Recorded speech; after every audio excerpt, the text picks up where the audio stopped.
ang isang principal sa Midsayap, Cotabato matapos pagbabarilin.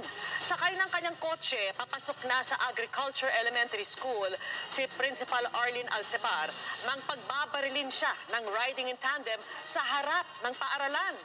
Agad dinala sa ospital ang principal na stable na po ang kondisyon ngayon. Sa isang pahayag, kinondena ng Department of Education ang pag-atake. Nakikipag-ugnayan na ang DepEd sa PNP, DILG at lokal na pamahalaan para mahanap at maaresto ang mga salarin. Nagbigay rin ang DepEd ng financial at psychological first aid assistance sa mga apektado sa insidente.